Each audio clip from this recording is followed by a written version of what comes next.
You know that feeling? Staring at a project plan, maybe it's a spreadsheet, and just wondering, is this actually working? Or are you just sort of driving blind, hoping you don't hit something? Exactly. Driving blind, maybe heading straight for a wall you can't even see yet. Yeah, that classic project management anxiety. You think you've got a map, but, well, without clear visibility, you're really just guessing, aren't you? Are there hidden icebergs out there? Or, problems just quietly brewing under the surface. Well, that uncertainty, that's really why we're doing this deep dive today. We've gone through the sources you sent notes, some code, even a video to unpack a specific way to, well, cut through that fog. Right, using a particular tool to actually visualize the project's health. Our mission here is to explore how this kind of tool can act like an early warning system. Yeah, something that helps you detect if a project's basically okay, or if issues are starting to develop before they completely explode. Before they become, catastrophic. Exactly. And the crucial part, the sources really stress this, is that it relies on actual data. Right. Not just wishful thinking or what you imagine is happening. It's a fundamental shift, really. You wouldn't try to drive across the country purely on hope and maybe some old map you found, would you? No.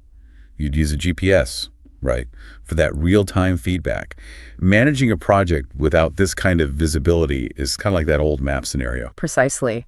And the sources mention frustration, too. Even with standard tools, sometimes the schedules they spit out they just look wrong somehow. Like weird ramp-ups at impossible times, or deviations that just don't make sense. Yeah, like your GPS telling you to suddenly drive into a lake.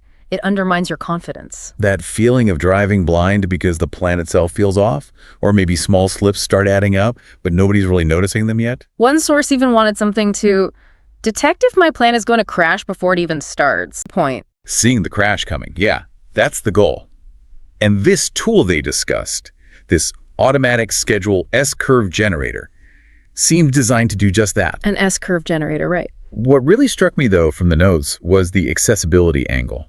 Like, the source mentioned their 10th grade daughter could use it with just basic project info. That's key, isn't it? If it's too complex, people won't use it. It highlights that the real power is making these insights easy to actually get.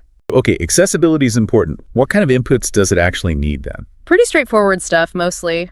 Your project title, who owns it, contractors involved, the usual suspects. And then the schedule details, I assume, like duration, the list of activities. Yeah, plans, start, and end dates for everything. And crucially, this idea of weight. Weight. What does that mean here? It signifies the importance or maybe the effort of each task. It could be based on cost or man hours or maybe business value. It helps measure progress more meaningfully than just ticking off completed tasks. Okay. So weighted progress makes sense. What about dependencies? Tasks that rely on each other. Yep, got to define those too. Which tasks need others to finish first? Because, a delay in one critical task can ripple through the whole plan. Dependencies map out those potential ripples. Okay, so you feed it all these inputs, title, dates, weights, dependencies. What comes out the other side? Typically, you get back something like an Excel file, but it's packed with key visualizations. It's essentially your project's dashboard. Like the S-curve graphic itself. And charts showing planned versus actual. Exactly. Deviation charts, maybe weekly progress bars too. These visuals are like your project's GPS display, to stick with that analogy. So the S-curve itself, how does that work? It plots your cumulative weighted progress over time. It usually starts slow, then ramps up in the middle, and then levels off as things wrap up, hence the S shape. The tool plots the planned S-curve based on the schedule you fed it. And then your actual progress gets plotted right alongside it. Precisely. And the difference, the gap between those two lines, that's where the signals start appearing. That deviation is the key signal. It really is. The charts are designed to highlight specific patterns that might mean trouble. For instance, say your planned curve shows a really sudden steep ramp up early on. Meaning you're planning to achieve a massive amount of weighted progress in a very short time frame. Exactly. The tool flags that period as aggressive. It's signaling a potential resource crunch, just an unrealistic expectation. Like trying to drive straight up a steep hill, you need the right gear, enough power, enough fuel. That's a good way to put it. It's a reality check. Do we actually have the resources, the capacity for that intense burst the plan calls for? Okay, that's one pattern. What about those weekly progress bars? If they're jumping all over the place, up one week, way down the next, then spiking again. That jagged, unstable pattern, whether in the plan or the actuals, that's another huge signal. Very erratic. Why? I mean, what does that volatility really tell you? Projects have ups and downs, or They do, but extreme volatility suggests instability. And the sources had this brilliant little translation for it. They said, "That's not a plan, that's a Netflix drama." A Netflix drama. I like that. It points to something fundamentally unstable. Could be poor resource allocation, maybe constant scope creep, uncertain funding, perhaps. The tool flags the pattern. It's up to you to then diagnose the root cause. So it moves you from just hoping things are stable to actually knowing where you need to investigate. Precisely. And then there's the straightforward deviation chart. It just shows you directly if you're behind or ahead in terms of that weighted progress. Simple enough. Below the zero line, you're behind schedule. Above it, you're ahead. Correct. A clear, unambiguous indicator of variance. No guesswork needed there. So taken together, these aren't just pretty charts. They are visual warning signals. They really are the project's GPS. They show if you're generally on the planned route, which is the S-curve comparison. They show if you're falling behind or speeding up, that's the deviation. And they even show if the planned route itself has these impossibly demanding sections, like those steep ramp-ups. Which brings us back to that critical takeaway, doesn't it? These kinds of tools essentially create an early warning system. Yes, helping detect problems that might be developing just under the surface and doing it continuously, not just at major milestones. Because, and the sources really hammered this home, if you don't manage projects this way, if you lack these objective, data-driven visuals, then, and I quote loosely here, all strategic actions end up being not based on real data, only imagination. managing by imagination, which inevitably leads to action by accident. Exactly. You're reacting blindly, just guessing at the true state of the project, making decisions based on incomplete or flawed information. And that guesswork, that action by accident, well, it significantly bumps up the risk of project failure, doesn't it? Hugely. So these tools, they provide the objective data you need to shift gears, to move from management by imagination and accident towards management based on, well, informed data-driven reality.